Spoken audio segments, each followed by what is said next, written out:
da África para o Brasil e misturá-lo com hip-hop, com rock, com reggae. Foi difícil fazer no começo. Foi intuitivo, mas isso gerou muitos ensaios. Porque no final das contas a gente sabia que queria misturar, mas a gente não sabia como, nem aonde chegar, nem que... Na verdade a gente não sabia nem se ia conseguir. E acho que ao longo de um ano de ensaios assim, a gente chegou num formato que foi aquele primeiro disco ali, e que a partir dali vem delineando o som da gente até hoje.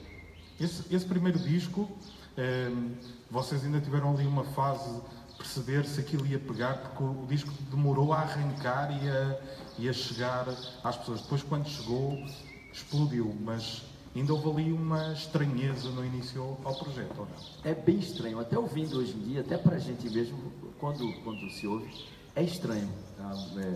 Ainda soa estranho, ainda soa novo. É muito bom, na verdade, ouvir e perceber isso 22 anos depois. Vocês em... Sim. Foi bacana. 22 anos trocados. Vocês sentiram o choque na comunidade musical, dizer o que é que estes caras estão a fazer, a misturar estas coisas todas? Sentimos, porque havia muitas... As pessoas falavam muito, né? Sobre, esses caras não são de nada, esses caras não fazem um segundo, esses caras, isso aí é mais uma moda, isso é um modismo, isso vai acabar. E nós, enquanto isso, alheios a tudo esse comentário todo, estamos lá em Recife, fazendo o segundo. E é um modismo que está durando quase 30 anos, né? Da Lama ao Caos, vocês... O disco arranca e funciona muito bem, disco de ouro, mais de 100 mil cópias vendidas, e há o choque, que isto é um clichê das entrevistas a músicos, que é o segundo disco. E o segundo disco, vocês ainda conseguem levar o patamar mais acima com o Afro Ciberdelia. Foi a confirmação do vosso projeto, vocês quando lançam o disco, aquilo emplaca logo de imediato, foi a confirmação, estamos no caminho certo.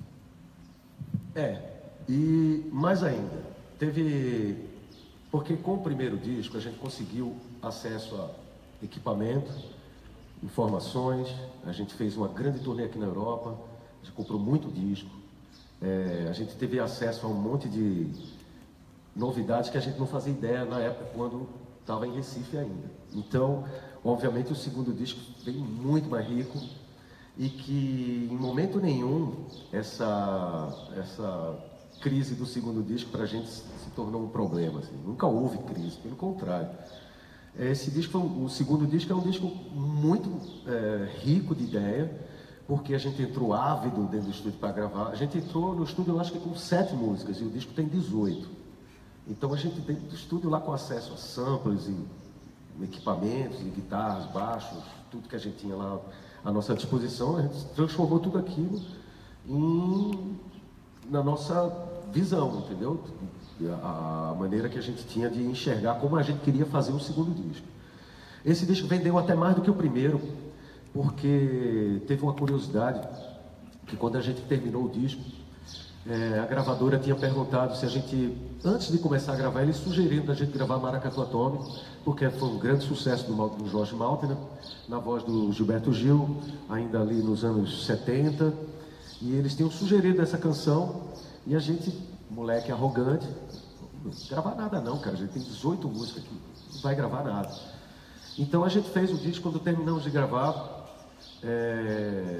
eu lembro do diretor artístico da Sony, na época, que era o George Davidson, ele perguntou, e aí, como é que ficou a versão do Maracatu Atômico? E a gente falou, puta, mas a gente não gravou ela não, cara. Aí ele disse, não, vocês vão gravar. Vocês vão voltar pro estúdio e vão gravar essa música. E a gente, não vai não, aí não, sim, aí vai, não vai, e a gente ficou bem que numa saia justa com eles, e a gente terminou gravando, e essa música foi o grande hit do disco. Então assim, de qualquer forma, com todo o conceito, com toda a visão que a gente tinha, a gente ainda era muito principiante, a gente não tinha visão de mercado, a gente não pensava em tipo, precisa ter um hit o disco, precisa ter... A gente sempre era muito espontâneo, muito explosivo, a gente fazia tudo desse jeito. Assim. Eu acho que a história da banda se tornou uma coisa uma história bonita exatamente por essa pureza, por essa falta de consciência mercadológica, sabe? Isso nunca importou pra gente, quer dizer, não importava pra gente. E hoje em dia, tipo, é impossível você, principalmente que não se vende mais disco, né? Hoje em dia você faz, o disco é praticamente um cartão de visita e muita sorte para os artistas que sobrevivem de show, porque é onde né, a onça bebe água, é onde a cobra fuma, em cima do palco onde você demonstra quem você é. E a gente nunca teve problema com isso, em cima do palco, né? Então, pra gente, o grande desafio eram os discos. Eu queria só reiterar da pergunta anterior a respeito do maracatu, porque quando a gente começou a fazer essa mistura, não foi uma coisa programada também. Toda a cultura pernambucana, para quem nasce em Pernambuco, ela entra por osmose. Mesmo que você não goste de carnaval, mesmo que você não vá aos focos. 6 horas, 7 horas. Mesmo que você não vá a esses focos culturais, eles vão até você, cara. Eu lembro quando a gente era muito pequeno, assim, jogando bola na rua, a gente escutava o barulho, blém, blém, blém, a gente já sabia que era o caboclo de lança que estava vindo. Então a gente jogava pedra, sabe? A gente brincava, tratava aquilo ali como se fosse uma situação super... E era situação corriqueira, né? Então, tudo aquilo estava na nossa raiz, assim, dentro da nossa vida musical. O que aconteceu é que a partir do momento que a gente ficou mais velho, a gente teve acesso à cultura universal, né? Tipo, ouvir hip hop, ouvir rock, ouvir essas coisas, e a gente inseriu isso, mas de um jeito muito natural, assim, bem espontâneo. E o lance todo foi quando o Chico conheceu o Gilmar, no emprego que eles tinham na prefeitura lá de Recife, e Gilmar levou o Chico para conhecer o Daruê Malongo, que é onde tinha a estrutura lá do Mestre Meia-Noite, que era uma ONG, que trabalhava com crianças carentes e ensinando cultura pernambucana. E lá dentro eles tocavam ciranda, tocavam maracatu, tocavam coco, tocavam samba reggae. E eu fui num desses ensaios. Eu levei uma guitarra, levei um amplificador e cheguei a fazer uma jam com eles na hora. Só que era muito barulho, era tudo muito caótico. Mas ali a gente já teve uma pitadinha do que podia fazer, sabe? Porque aquela ideia era muito boa.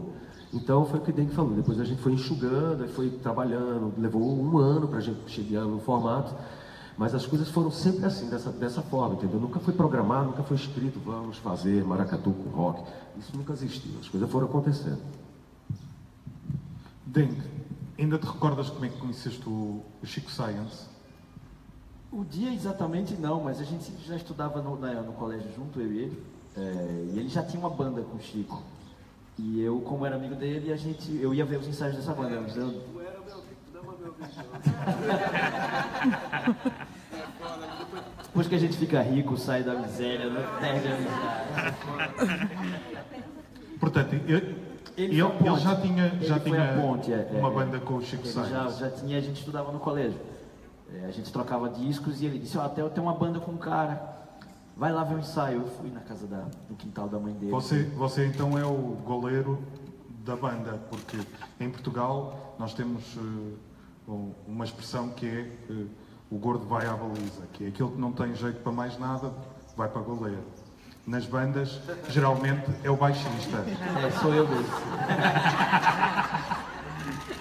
Foi isso? Eu disse pra minha filha esses dias, eu falei, poxa, eu só toco porque eu não sabia fazer mais nada. E então esse contacto com o Chico e com o Lúcio é dado e vocês percebem logo que aquilo pode ser um projeto com... Não, demorou. A gente foi amigo primeiro, né? Como nós dois já éramos amigos, formou-se um trio e aí Chico trouxe Jorge, que hoje canta na banda, e Jorge trabalhava na VASP, que era uma companhia aérea lá do Brasil. Então, assim, na verdade, essa formação só veio com 2 anos de amizade, assim que as coisas foram acontecendo. Eu não tocava, eu só ia ver o ensaio, eu não queria tocar. Por isso, está vendo? O baixo. A teoria do baixo. Para quem não faz ideia quem foi o Chico Science, se tivesses que explicar, Chico Science é isto. Chico Science era um cara muito intuitivo, ele era um cara que tinha muitas ideias e era um realizador. Era uma pessoa muito generosa e era uma pessoa que, se ele estivesse aqui, eu acho que todos vocês estariam fazendo algo atrás dele. E vocês no último disco de Originais, o vosso single chama Cicatriz.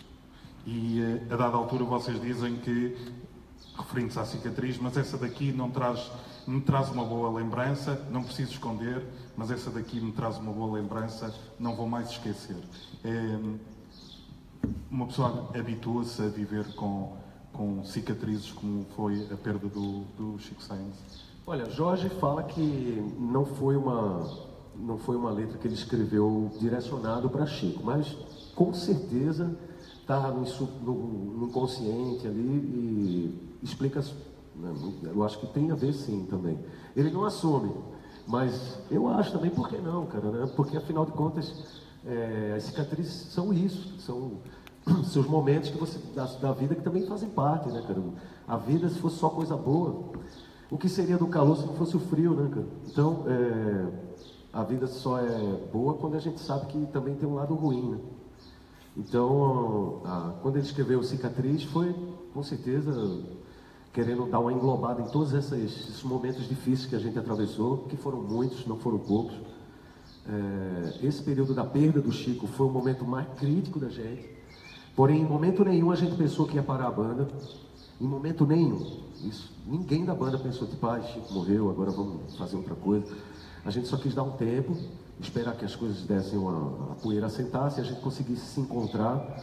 E foi muito automático. O Jorge assumiu o vocal, porque até ainda com o Chico, o Jorge já cantava algumas coisas no show. Chico ia para o tambor e Jorge cantava. Então foi muito natural esse momento.